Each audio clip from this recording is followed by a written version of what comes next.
Hi there, I'm Angela, and I thought I'd show you through my clinic. This is where I work as a transpersonal art therapist, and I do actually use a lot of modalities with the work that I've been doing over the last 18 years, a long time.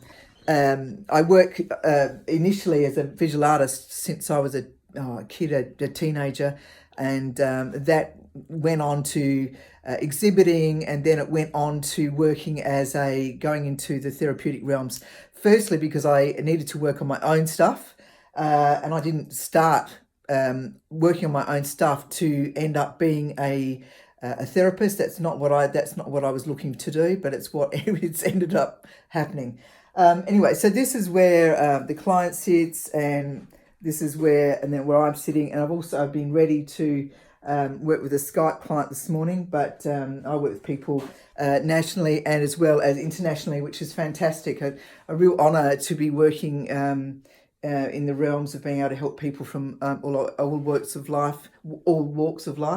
I love to use vibrational medicines. Now, unfortunately, the international clients I can't make a brew up with or for. I would be doing them for the local clients only. I do send some interstate, but the bushflower essences, you can get them from health shops, or and there are other bushflower essences that are available on the other side of the world, made from the plants that are native to those areas, as opposed to the Australians. But these are simply amazing, along with the white light and the divine presence essences, and the which are the other ones? The white light, the light frequency, and the divine presence. Yeah, they're amazing. So this is where the clients work. This is where there's pastels there, and they also get to work with a whole drawer of goodies, depending on what process I have them working on, and also with clay. It's a very creative place to be, but it's not about being an artist. Okay, so that is one thing that I just happen to come in that doorway, but it's certainly not a prerequisite. If we sit down and do the counselling, my belief is we're in our heads only, and while that is pertinent to find out what's going on with the client, and having a discussion, etc., what's really important is to start doing the therapeutic work. And look, we're going to be working on ourselves for the rest of our lives, so there's nothing to fix. It's just showing a natural state, or getting through the natural stages of our evolution, and we need guidance and help to do that. So whoever you're drawn to help you do that and get through your emotional upheavals or whatever it might be, well, then that's who you're working with. Here's some old drawings that I've done many years ago. I've got a real thing for elephants. I love elephants. So, and this household, these were a couple of elephants that are actually really quite small wooden elephants that I've got, and I actually haven't brought them out in this household. They've been packed away somewhere, and there's so many of them. I just thought, no, seriously, I'll just leave them. They're a bit dust collecty at the moment. They need a special, cabinet, something like that cabinet over there to sit in. But then I can't really see them. Anyway, that's another story.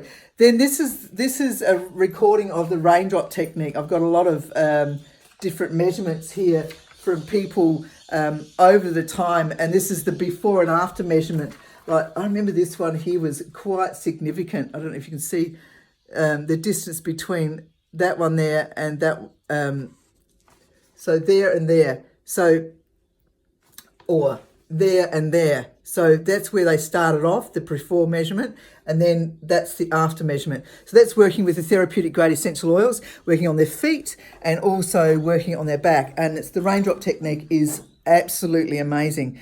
So, in that it's a real cleanser, a really deep cleanser, and it does a lot. And I'm actually not legally allowed to say too much now. We used to be able to, but nevertheless, it's really great to have done. Even actually, it's almost before we step into winter, and as we step into spring. Those who just want one every now and then, it's a great thing to do. Some people have it monthly, whatever, but they're seriously worth their weight in gold. This is some artwork that I've done many years ago. 2001, I think I did that series, Muse in the Cycle of Life. And this was when I was quite influenced by Chagall. So I love Chagall's artwork, very ethereal, elongated females and males that were depicted. This is the Muse in the Cycle of Life is it's a mixture between the cycles in life, as well as the psyche. So this was like a spiritual journey. And with this artwork is that the first lot of paintings that I did, the woman, she was underneath, she lay on top of the landscape and draped across the landscape, and all the spirituality, all her authenticity lay beneath. And then during the series, as she began to rise, as she, I suppose the Kundalini was struck open, for the want of a better description, and her evolution, as she went up into the different states of consciousness, she was evolving, and her spirituality was beginning to rise. So here's an example of where her spirituality was starting to rise up above, and as she was evolving. Anyway, so there was 15 in the series, and it was just a very interesting series to do. And I thought I'd done a lot of personal journey work at that stage, and little did I know that was another one of those, oh my God, so much to go through. And I put the elephants away, but the elephants still managed to find me, which is hilarious. A bit like, some other bits and pieces that I've got here. Anyway, I just wanted to also show you some of the artwork that I've done over the years. I don't paint anymore. These are, I was going to say essential oils. We mentioned painting with essential oils. Well, you actually can. But as in just putting a little drop of essential oil in your art, and that will definitely raise the frequency. But you wouldn't want to, it'd be too expensive. These therapeutic grade ones, they'd be too expensive to work with. So aside of that, these are done with oils, and the oil paints are just amazing because they take a long time to dry, and they're just malleable and beautiful to work with. And I love the tall, long paintings because I got to, drag the colours up and down.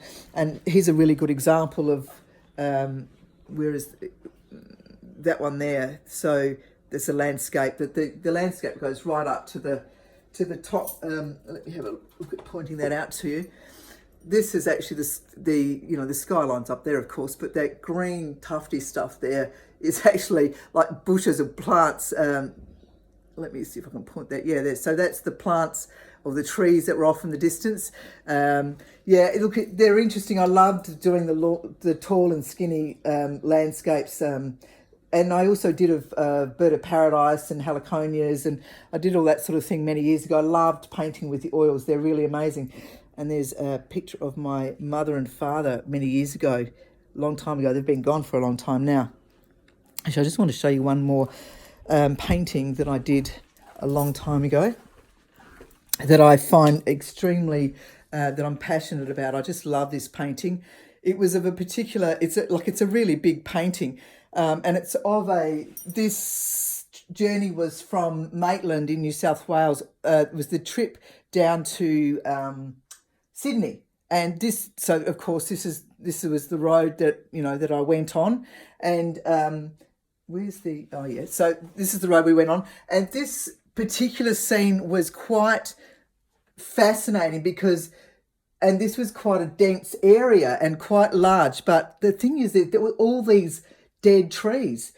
It looked very, very strange. And then there was this big area of beautiful, lush, green trees in the background, and then this big green hill in the back, way off in the distance. But it was quite an amazing spot, and I stopped there to take photos and work with that because it was a really moving piece for me. So anyway, now back to the story, and that is this is another working area. This is another painting that I've done over the years. I do really miss painting, but oh my goodness, there's so much to Anyway, too big a story to go into at the moment. Oh, here's my altar.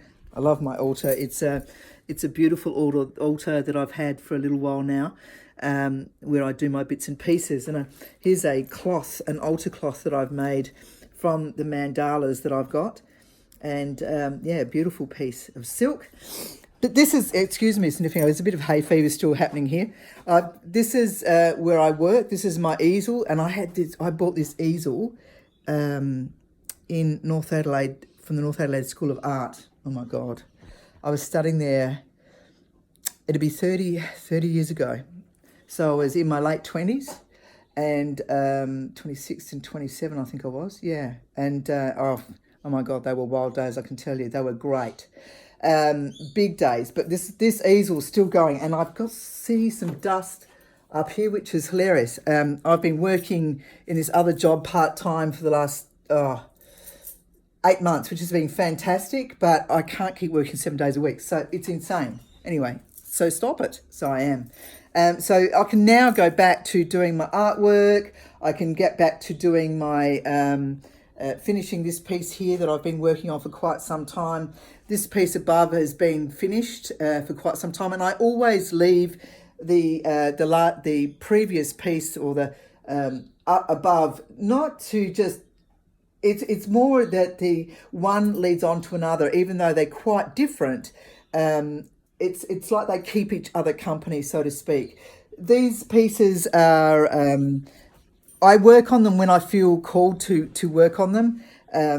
It's like they call me in to work with them, which is interesting, and I don't write about them until the work has been completed. In fact, for the first 8, 9, 7, 8 years or whatever it was, I only wrote about what I'd done for the work that year.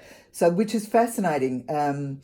Instead of writing the art, writing what my painting, my drawing was going to be, I would and do thumbnail sketches and all that sort of stuff. With these, what I would do is they would call me, a design would arrive or whatever would arrive, and away I'd go. So then, so then that would happen, and then over the last 7 or 8 years, I felt then that each one had then became an oracle. So that wasn't, it's a bit like being a clinician, I didn't start out to be a therapist, an art therapist, not at all. I didn't start out to be an artist, but it's just something that I've been doing since I was a kid. So I felt compelled to do, but that's a long story, because there was a lot of times when I had a lot of trouble being an artist, to have a feeling that other people were better than me. The self-esteem was seriously up the creek.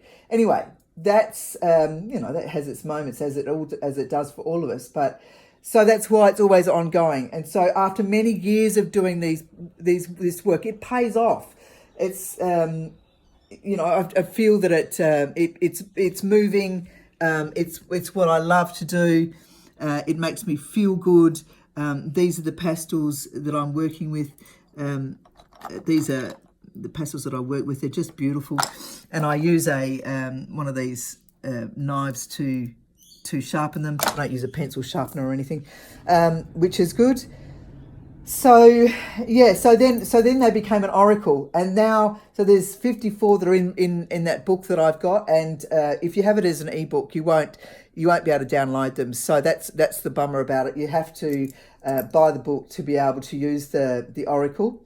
And the book is, I think it's about $74 Australian, which some people might have a bit of an issue with. But look, at the end of the day, this is a book you're not going to just put away. Well, you could just put it away, but it's a working book. So there's something about my journey. Then there are 12 processes that you can work with. So like, we've all got stuff, and there's nowhere to arrive, and then everything's tickety-boo. We're always going to be working on our stuff, and if you don't, well, then we're probably in denial.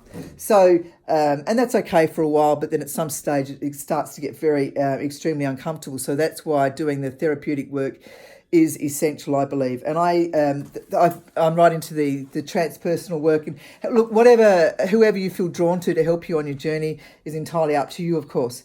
But so this work is what I'm doing now, and I find it of great value in being able to use it as an oracle. It speaks volumes, and it really helps to make decisions in whether I need to move forward in particular areas or not, etc., etc. Here's another piece that I've got. These are framed pieces. Can you see that one? It's probably, I'm not sure. Anyway, so there you go. So that's some of the work. This is, as I said, this is my clinic. That's that's